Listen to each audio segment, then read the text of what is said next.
Oh, you're good. All right, welcome back to Paper Mario on the Pokemon channel. Okay, bye. Well, shit! Here we go.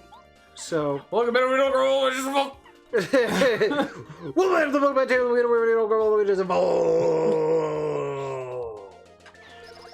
Oh, yeah, brother. Yeah. Oh, man. So I actually started getting into wrestling after playing the game. Like, watching wrestling. And the 2K19, right? The one you have? You like yeah, but I started, like, watching wrestling. Mm-hmm. And once you know it's fake and it's all just entertainment, it is so fun to watch. I can agree with that. But I can also agree with... There are a lot of matches that are just... They look really bad. Like, you guys are acting horribly. Like, I love Stone Cold Steve Austin. Mm. Like, watching old wrestling is one of my favorite things to do now. like I watched a video where Stone Cold brought in like a truck and like doused McMahon and a whole bunch of other people with a fire hose filled with Bud Light. And I was like, dude, this dude's awesome. Get buzzed, fuckers. Yeah, like Stone Cold was awesome. He was like Stone Cold Steve Awesome. He was.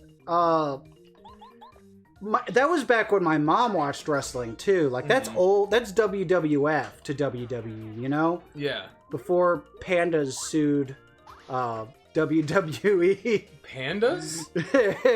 They're too dumb to fuck. How are they suing people? The World Wildlife Federation sued WWE when it was WWF and won. Wait, for what reason? They both were called WWF. Oh, fuck off. Right? They're clearly different things. Dude, do you remember? I don't know if you knew about it, but there was a lawsuit between... God damn it, phone. There was a lawsuit between Universal Studios and Nintendo when Donkey Kong was made. Why? Because Universal Studios claimed that Donkey Kong was a ripoff of King Kong. Okay. So they took it to court, and then when they in the courtroom, the judge went way into the favor of Nintendo because, well, what they were doing was they were going to like the smaller companies that were working for Nintendo, and they were like threatening them with lawsuits. So then they would just settle until Nintendo themselves stepped in, and so Nintendo saved the little guys. Tried to. Yeah, well, they did because the courts were like, not only are you completely out of line claiming copyright infringement, you downright are stealing from these people. Not only is Donkey Kong and King Kong nowhere near alike, you stole, like, you earned the properties of King Kong through fair use policy. Yeah, once it comes old enough, anybody can use it. That's how they got it. So they lost hardcore to Nintendo. Good. And paid them like millions for defamation of character, and they had to give all the money they took from those small companies back. Did Nintendo give that money back to the small companies so they could... Yeah. Good like, guy, Nintendo. Yeah, I mean, back then, Nintendo, it was Nintendo or Sega. Nintendo or nothing. And I mean, okay, Sega back then was okay. I like Sega. I like almost all of their systems, and I especially love the Dreamcast. There were no games. That is their fucking fault. I still think it was a good system. Yeah. But oh god, the way they handled things. Okay, this is an outcry to anybody who knows what I'm talking about. There was a game on the Dreamcast that my cousin showed me a long ass time ago. It's not Seaman, is it? No, you start off as like a cell or like a singular organism, and you spend the game evolving. Like eventually you become like a small little fish, and then like a smaller animal, and you just keep evolving through the progress of the game. Interesting. And you're eating other organisms and animals, and it's just the entire stage of evolution. The original feeding frenzy. Dude, it was so cool, and I want to find it so bad. Sorry, that was sick. That was a good cutscene for the N64. My bad. Like, and these guys are like, that caught my fucking eye. It's like, oh. Dude, this level is actually pretty cool. The hidden ruins in the desert. Did you ever play Seaman for the fucking Dreamcast? No, I never owned a Dreamcast. We had a Genesis. Oh, you had the good one. My mom had a Genesis. She was a Sega fan, oddly enough. Her favorite was Sonic Spinball. Sonic Spinball is pretty good. Because when she was growing up, it was pinball arcades. There were no video games yet. Right. So she grew up playing pinball a lot. And she loved pinball. Like, it was the only video game that she would play. So, I mean, I'd play it with her. But it was around that time that the N64 came out. And me and my sister really got into that. N64, that was 98? Yeah, 98 to 2001? 2002, something like that. Around there. Because I think the GameCube came out in 2003, right? That or 2004. It's around there. I don't really remember. I mean, to be fair, if we're a year off, like, we're not doing too bad. Like, I remember when Banjo-Tooie came out and there was a stand at Blockbuster Video. You remember Nutbuster? Damn. Dude, I used to go there with my cousin all the time, and we went to the N64 section, and I would just rent a game to try it out, and if I liked it, he would take me again to buy it. Oh, that's awesome. Like, I'd do chores and shit, and so you'd earn the game. Yeah, me and him together, we'd be like, this was a long time ago, like, we'd be like, hey, let's go to N64 and let's go rent a game for the N64. And we do that, and then after we each played our games separately, and we both had found a game that we wanted, we'd mow lawns or ask neighbors if they need help moving stuff. You remember get a little bit of money, safe? Right? And we'd get a little bit of money, and then we'd go to Blockbuster and just say, hey, can we just buy this? And we did. That's what we did. That's awesome. Like, I remember those days. Do you remember Hastings? No. What was it? Hastings was like, so they had groceries, but they also had a video game, VHS, CD rental area, and you could also buy from there. It was an awesome place. God, I miss those stores. Me too. I still miss Blockbuster. Like, Family Video, it's kind of a lame imitation. Do you have any lame imitations here? Wait, do you have any family videos here?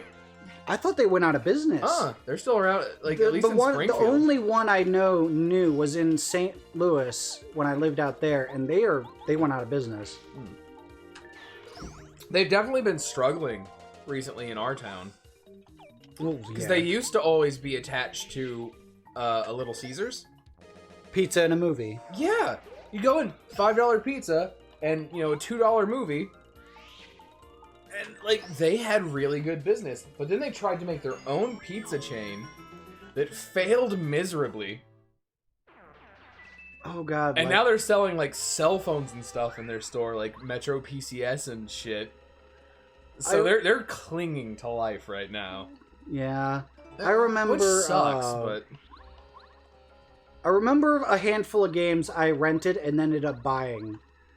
There was Digimon World for the PS1, which was my first intro to Digimon, then the cartoon, which is why I think I like the games Better so much. Cartoons. Well, I love the cartoons. Like, I really do. They're definitely... They're better than the original. They're better than Pokemon cartoons. Like, I'm just gonna say it. Like, they're better. That's fair. They're better written, and they're interesting. I don't know. The new Digimon anime is it's so good. Freaking cool. It's so good. It's so good. And like Pokemon apparently has gotten really good too. Oh, the 2019 with Ash and Go. Yeah, and like the battles are like real anime fights now. That's been that way for a little bit. Like where I mean, the battles in like fucking Indigo League to the Hoenn region were just so short, and like every episode was Pikachu thunderbolting Team Rocket. Yeah. But now there's like progression, and it's like watching an actual anime as opposed to Ash, I'm trying to Team think. Rocket's blasting off. I think it was like as the black opposed to Pokemon Scooby-Doo, Well, I think it was like the black and white era where they the changed it anime up. started getting really cool during the fight scenes. I remember it being Gen 4, Diamond, Pearl, and Platinum. The fights got really I interesting. backed off from Pokemon for a while. Yeah, Black and White is actually where I stopped for a long time. Black and White's where I stopped buying the games. Yeah. Yeah, like It's like I I did played it. not- I'm like, oh no. like I know the story is supposed to be really good, and like it's the closest Pokemon's gotten to a JRPG. I do not like the Pokemon in that game. I like X and Y. I think the story in it was better than Black and White because I I played loved Black all X the way and through. Y. I played Black. I have it. I have not finished it. It is just so hard to get through because I don't care about any of the Pokemon. And that makes the entire game hard. Right, the game is called Pokemon. You want to play the game, and the Pokemon are the biggest selling point. Mm-hmm. That's why I fucking love Sword and Shield. The Pokemon are so cool in that game. It's a good game. It is. Like, I need it's to play super... the DLC. I haven't played the DLC yet because I'm waiting for the other part to come out, and then I was going to do a series. Same time? Well, I have it bought. Like, I could Okay. play it now. I don't have anybody to play it with, for one. And two, I wanted to do a series on it all together, collectively. Okay. I started a little bit of it, but I'm just kind of like, I kind of want to wait. Was it Armor Isle and Island of Tundra? Armor and the Crown Tundra are the Okay. ones.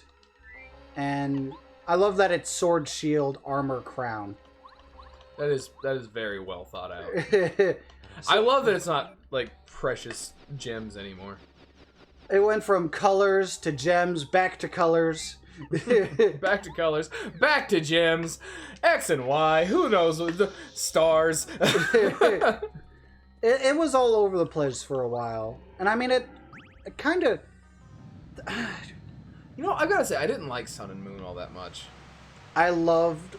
I like the Pokemon in it, but I liked Sun and Moon. I love what the idea they created, for sure. The regional variants and they are had one a of good the departure from like the exhausted formula. So, Sun and Moon are probably some of the best Pokemon games I've ever played, honestly. It's so different than any Pokemon game up to that point. I think what killed Sun and Moon for me is I was playing Sun and Moon, and then Omega Ruby and Sapphire came out, and I started Those are playing so that, good. and I was just like, "Holy fuck, this is amazing!" And I just kept playing those over X and Y, or not X, Sun and Moon. The biggest disappointment in Omega and Alpha is the fucking Battle Frontier isn't there. Mm-hmm. I still prefer regular Pokemon Emerald because of the longevity. That's completely fair. I still have never beaten the Battle Frontier in Emerald. I plan on doing eventually on this channel Oh, cool. because it is hardcore. It is really tough. Like, oh god, I'd have to replay it too. Like, that's another... I want to get, like, a Game Boy player for the GameCube so I can play some Game Boy Advance games on this You're channel. looking at like $100.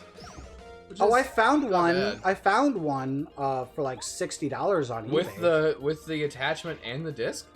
Just the attachment, but You have to have the disc. I know. So like, I mean, it's like when I bought Other Shaw on a Switch. I just bought parts and built it. So like, it's so much cheaper if you do it that way. So what you buy? Like, here's the tablet part, and you're like, then found Each controllers. individual controller. And, Okay. oh god damn it! I keep forgetting about that. But, god damn it, no! Oh god fucking damn it! Oh no.